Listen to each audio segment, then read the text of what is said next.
Olá, bem-vindo para mais uma aula de mandarim. E, desta vez, vamos aprender a falar os países, tá? Países, nacionalidade e também os idiomas em mandarim, tá? Começando com uma explicação breve de que os chineses eles categorizaram o nome dos países em dois formatos, tá? O primeiro formato seria o nome do país, tá? Vou colocar nome do país que eles quiseram dar, tá?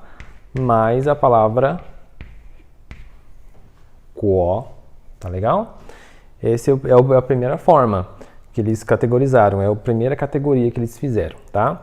Aí eles perceberam que algumas coisas não faziam muito sentido, então eles mudaram a forma deles apresentarem isso. E aí eles transformaram direto pela pronúncia. Então existem duas formas, onde eles traduziram ele de alguma forma através do sentido que eles quiseram colocar para o país, mais a palavra guo no final, segundo tom, guo, e o outro é direto da pronúncia original dela em inglês, tá? Então você vai ver que existem essas duas formas. Por isso que alguns você vai ver com terminação guo e outras terminação sem o guo, mas que ao você ouvir falando verbalmente, ele vai lembrar bastante da forma original dela em inglês, tá legal? Então, como você pode ver na tela que tá aí, nesse quadro aí, você tem o primeiro que é o nosso querido Brasil, né? Que é Paxi, tá? Paxi. Então, quando você fala Paxi, ele já é da pronúncia, por mais que não fica muito parecido, né? Concordo, mas é dessa forma que é traduzido o Brasil, tá? Paxi. O próximo é Tianata. Tianata, né? Que é Canadá. Também eu vou falar de todos os que são da segunda categoria, tá? O terceiro que você está vendo aí é o Xibanya. Xibanya significa Espanha, tá?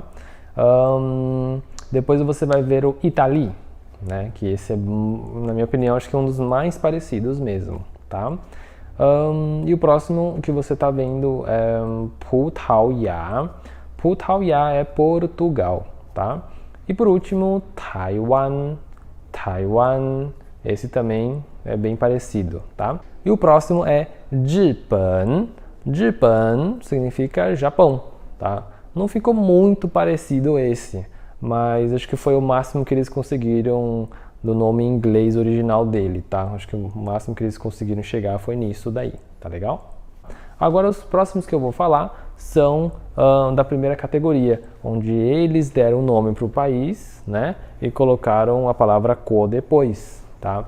Isso nem sempre ele, ao você ouvir, ele é parecido com o original. Como nesse segundo aqui ele é muito parecido, não vai acontecer tanto assim nessas que eu vou falar agora, tá?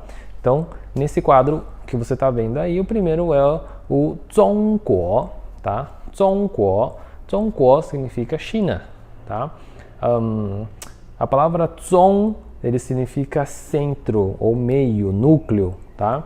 E o Guo, literalmente em chinês, significa país, tá? Então, país do centro, país núcleo, país central, é mais ou menos essa ideia que eles pensaram quando eles criaram esse nome para a palavra China, tá?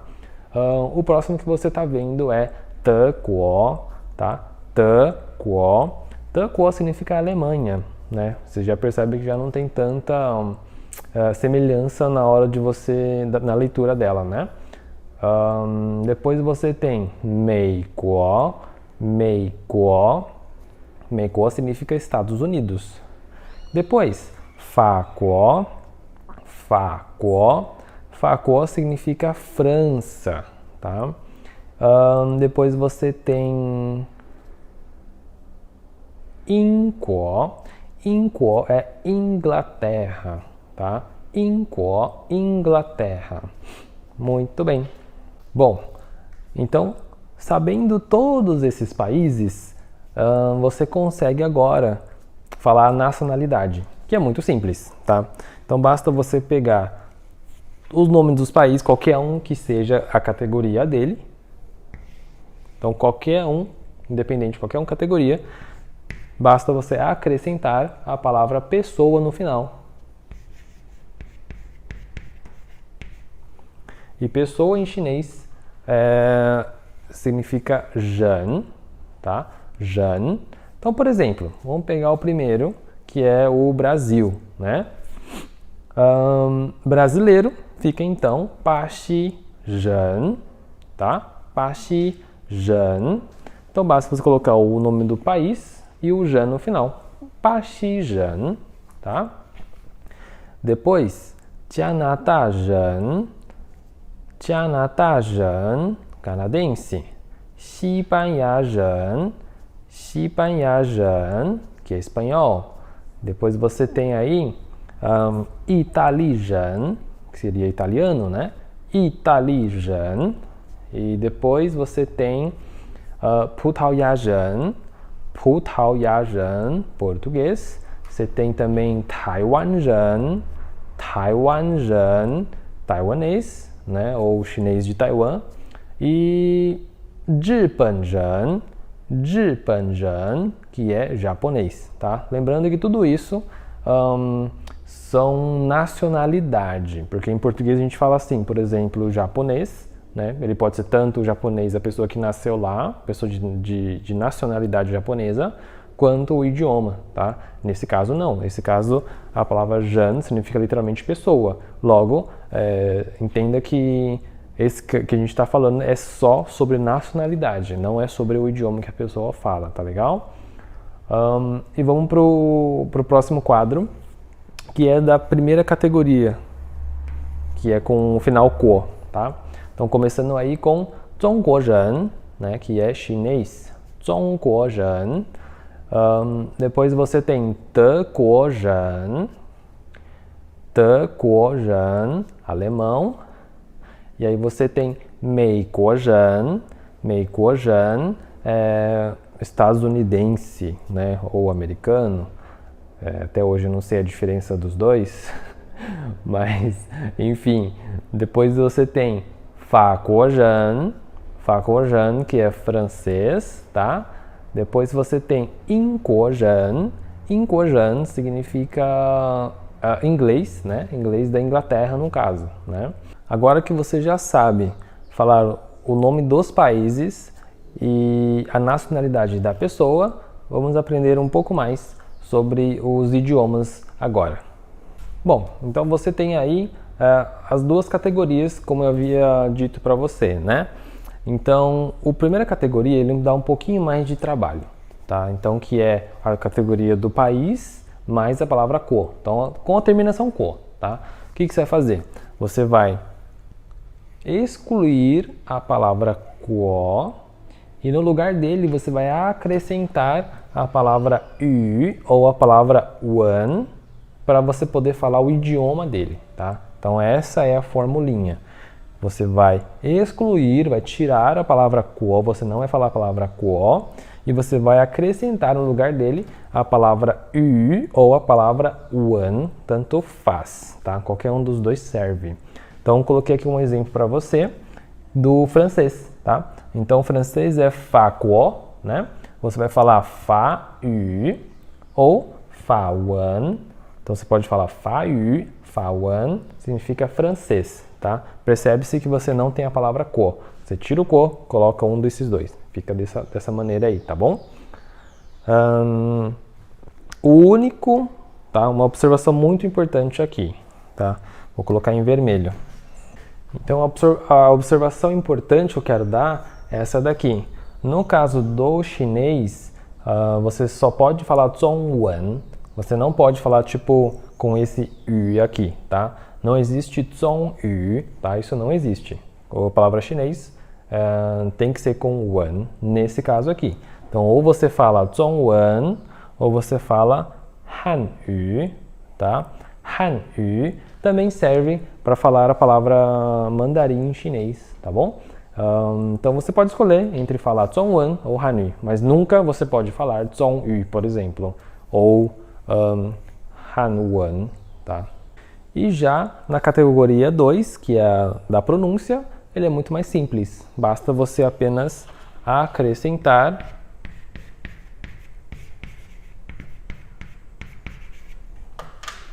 a palavra yuan, tá? Você não precisa tirar nada, você coloca ele direto. Então, por exemplo, vamos falar de italiano, né?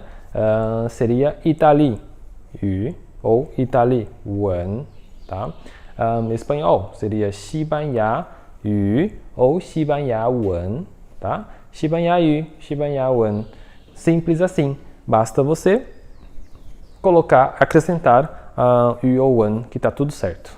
Fechou? Outra observaçãozinha. Cuidado, né? Porque às vezes a gente fica pensando nessas formulinhas, a gente acaba esquecendo, né? Que, por exemplo, você não existe tipo pa xi wen ou pa xi yu, porque não é uma língua Brasil, né? A gente fala português. Então, português é Putauya yu, Putauya wen, tá legal? É igual aos Estados Unidos. Nos Estados Unidos, a língua que eles falam é o inglês. Então, a Inglaterra em quo, né? Então, ele é categoria quo. Então, você tem que tirar o quo e acrescentar isso daqui. Então, ficaria in yu ou in wen para a palavra inglês, tá? Não existe, por exemplo, mei quo, que é os Estados Unidos. Você fala assim, mei yu ou mei wen, tá? Isso não existe. Lá eles falam inglês, que é in yu ou in wen, tá? E observação número 3. Para o português, né? Que é Putauya yu ou Putauya wen, você pode estar abreviando ele. Você pode pegar simplesmente a primeira sílaba, que é pu, e colocar um dos dois. Pu yu ou pu wen também serve, tá? Então existe sim uma forma um pouco mais fácil de você falar português, que é pu yu ou pu wen. E a próxima palavrinha é o shuo, é um verbo falar, tá? Como você já sabe, alguns idiomas, né, que a gente acabou vendo aqui, você pode simplesmente usar o shuo. Então, por exemplo, 我说中文, eu falo chinês. 我说葡萄牙语 ou 我说葡语, da forma abreviada, né? Então, eu falo português, né? Então, o shuo é o verbo falar. Além de você usar ele para falar algum idioma, você pode falar com alguém também, tá? 我和你说, 我说. Bom, agora que você já sabe o nome dos países, eu acredito que dá pra gente trabalhar mais no sentido de apresentação, porque a gente tem mais informações para você se apresentar para alguém ou perguntar mesmo para alguém, né? Então, de uma forma mais contextual agora, com mais elementos, a gente consegue se apresentar de uma forma mais completa. Por exemplo, você pode começar assim, 你好, 我叫, o seu nome, 我姓, sobrenome, 我是, aqui você vai colocar nacionalidade agora, 我, número, 岁, ou seja, eu tantos anos, tá? Esse aqui é ano de idade, não é ano de ano passado, ano que é de duração, tá? Por exemplo, eu moro neste lugar há tantos anos. Essa palavra anos não é esse daqui. Esse é apenas usado para a idade, tá? Então é muito útil para você também na hora de você se apresentar, tá? Então é só para a idade que ele usa. Então eu tantos anos de idade, tá bom? E por último, 我在 tal lugar, pode ser um país, uma cidade aqui, 出生, que é nascer. Então, eu estou, né, verbo estar, eu em, né, estar ou em, tal lugar, nascido. Mais ou menos isso, tá? Então, você pode se apresentar de uma forma bem mais completa agora, dessa maneira. E falando em verbo estar, que é o nosso 在, tá? Forte assim mesmo, 在. Quando você fala o verbo 在, que é o verbo estar, sempre se refere ao sentido de estar fisicamente em algum lugar, tá? Estar fisicamente.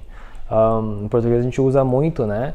Eu estou bem, eu estou bravo, eu estou feliz, eu estou com frio, né? Nessas situações, em chinês, a gente não usa o verbo estar, tá? A gente só usa o estar quando eu falo assim, eu estou no centro, eu estou no cinema, eu estou no carro, eu estou aqui, eu estou no Brasil, né? Então, eu estar tem que estar sempre no sentido de estar fisicamente em algum lugar, tá?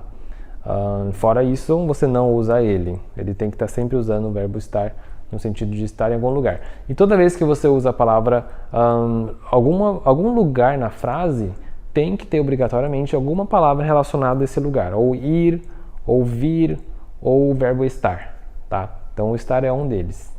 Então, por exemplo, 我在巴西 ou 我在中国 我在意大利 我在 qualquer lugar que você esteja. 我在 o nome da cidade. 我在 São Paulo, 我在 Minas Gerais, 我在... Enfim, você já entendeu aí, né? Então vamos falar um pouco sobre os tipos de não, tá? Em mandarim nós temos 3 tipos de não, como você pode ver. O primeiro é um dos, eu acho que é o que mais usado, tá? É o mais usado, é o pu, tá? O pu significa não quando você está negando alguma coisa. Sei lá, você é João? 你是 João ma? Pu, não sou, né? Pu. Ou pu shi, tá? Ele pode ser pu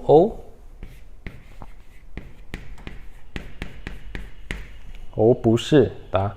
E aqui no pu shi ele já muda a entonação, tá? Isso é uma regra que infelizmente eles não falam pu shi, eles falam pu shi, tá? Então, regra de entonação. Pu sozinho ou pu shi, tá? Ou qualquer outro verbo, por exemplo, não falo, né?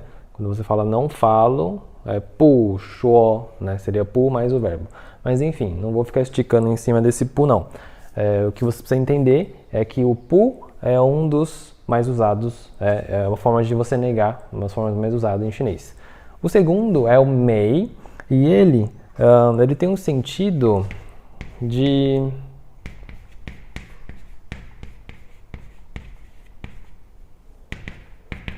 tipo ainda não, né? Então, por exemplo, você já comeu? Ainda não. Então, vou falar assim, mei, comer. Vou falar em português, assim, elementos em português para você entender o raciocínio só, tá?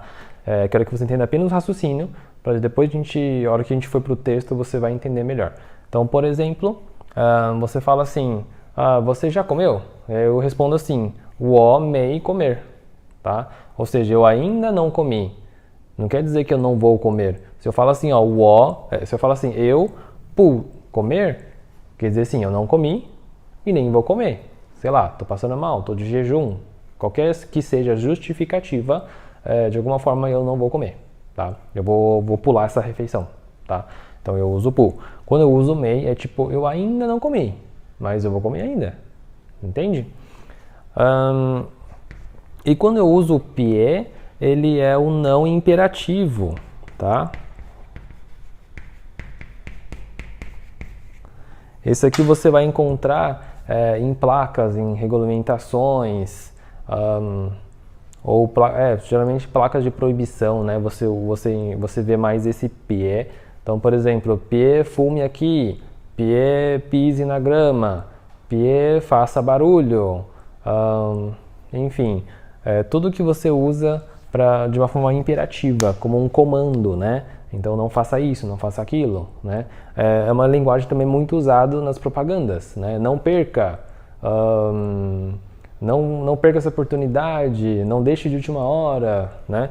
Nesse sentido, a gente usa o pie também, tá? Que é em propagandas também. Então, e deixei aqui uma observação que eu circulei em vermelho para você, de que para o verbo especificamente, o verbo you, que é o verbo ter, né? No positivo é ele, sim, o you, né? Eu tenho tal coisa, eu tenho um carro, eu tenho um celular, eu tenho um irmão, eu tenho uma irmã, sei lá, o you. Quando você fala não tenho, não existe o puyo, tá? Só existe meio, não tenho, tá? Eu não tenho carro, não tenho irmã, eu não tenho irmão, o meio, não existe puyo, tá? Então essa é um verbo, né, que ele tem essa regrinha de que não existe o puyo. Existe sempre o meio para ele, tá legal? Então, com isso, você já provavelmente já sabe usar a palavra 说 do falar e do 有 que é ter, né? Então, vamos fazer uma pequena atividade aqui, só para você entender como é que funciona eles, tá? Então, vamos lá. Vou pegar um país, vamos pegar o nosso Brasil. Eu vou falar assim, ó. No Brasil, né? Quando eu falo no Brasil, eu uso 在. No Brasil, né? Então, 在巴西有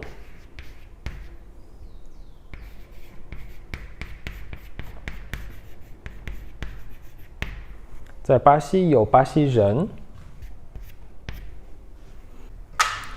Então a frase é 在巴西 no Brasil 有巴西人 tem brasileiro. 他们 eles 说 falam 葡萄牙语 português. Ou você pode abreviar isso e deixar só 葡语 para facilitar, tá bom? Então você pode falar também assim, ó, 他们说葡语, né? Então, traduzindo essa frase é: no Brasil tem brasileiro e eles falam português, né? Lógico, é uma frase muito óbvia, né? Mas é para você entender que você já consegue construir uma frase como essa, por exemplo, né? Vamos pegar outro exemplo.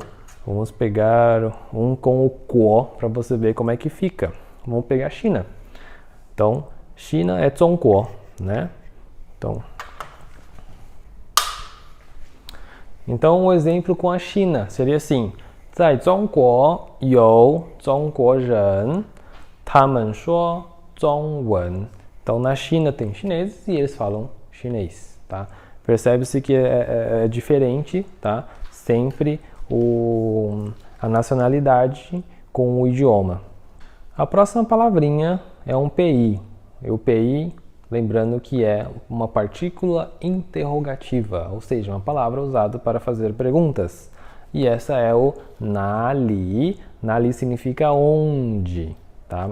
Então, já que você já sabe o nome de alguns países e tal, seria interessante você usar o 哪里, por exemplo.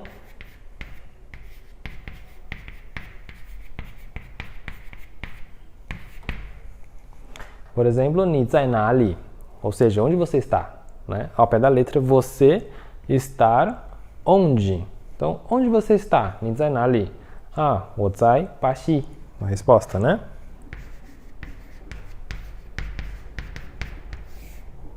Então, aqui seria a resposta, o lugar que você está. 我在 é o nome do lugar. Pode ser o nome de um país, pode ser o nome de uma cidade, pode ser um local específico, né? Shopping, cinema, casa do amigo, sei lá. 你在哪里? 我在 tal lugar. Lembrando que quando você usa o 哪里, você não precisa usar o 嘛, tá? Você não precisa usar o 嘛, porque já basta um PI na frase é o suficiente, tá? Salve algumas exceções que a gente vai ver mais pra frente, mas por enquanto entenda que apenas utiliza uma partícula interrogativa apenas, tá legal? Você vai usar o 嘛 quando você está supondo que a pessoa está em algum lugar. Por exemplo, aqui você está perguntando, onde você está? 你在哪里? Ou seja, eu não faço ideia onde você está. E aí eu falo assim, 你在哪里? E você responde, 我在 tal lugar. Agora vamos supor que eu esteja achando que você está, presumindo que você está em algum lugar. Então, por exemplo, vamos supor que eu acho que você está nos Estados Unidos. Estados Unidos é 美国. Aí eu posso perguntar assim, ó.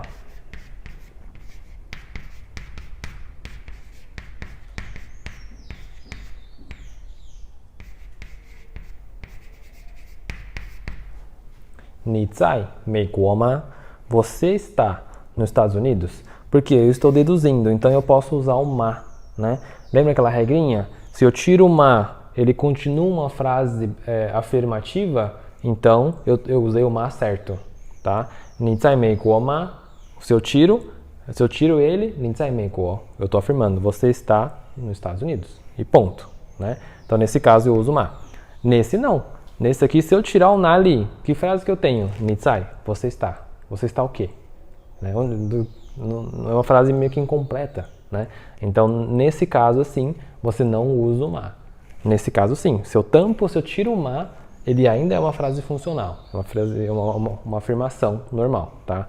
Então, essa é a diferença. Então, quando você não sabe, você usa o nali, que é uma pergunta aberta, né? Então, você não sabe, então existem várias possibilidades que a pessoa está em algum lugar. Quando você usa nizeme koma, eu estou induzindo, eu estou achando que a pessoa está em algum lugar. É uma pergunta fechada, né? Uma pergunta fechada, você vai responder sempre com sim ou não, né? Então, aberta não. Aberta tem uma resposta mais longa, uma resposta tipo, eu estou em tal lugar, né? Não é um sim ou não. Aqui é uma resposta de sim ou não, tá? Então, para as perguntas fechadas, você utiliza o ma, né? Tipo, você está com fome? Você comeu? Você gosta disso? Você quer ir para o cinema? Tudo isso é o quê? São perguntas fechadas. Então você vai usar ma para todos eles. Aqui não. Aqui é pergunta aberta. Onde você está? Onde você foi? Pensa tudo que é com onde, né? Onde você estava semana passada? Onde você visitou quando você foi para o país tal? Então assim, são perguntas mais abertas, onde a pessoa desenvolve mais. Perguntas fechadas, ma. Então essa é a diferença dos dois, tá? Então você pode escolher esse pensamento no sentido de ou pensar como aberto e fechado, o ma então sempre fechado, ou então pensa assim, quando você está supondo alguma informação, você usa o ma. Se você não tem nenhuma dica, né, da resposta, você usa um pi que é aberto, que é onde, tá legal?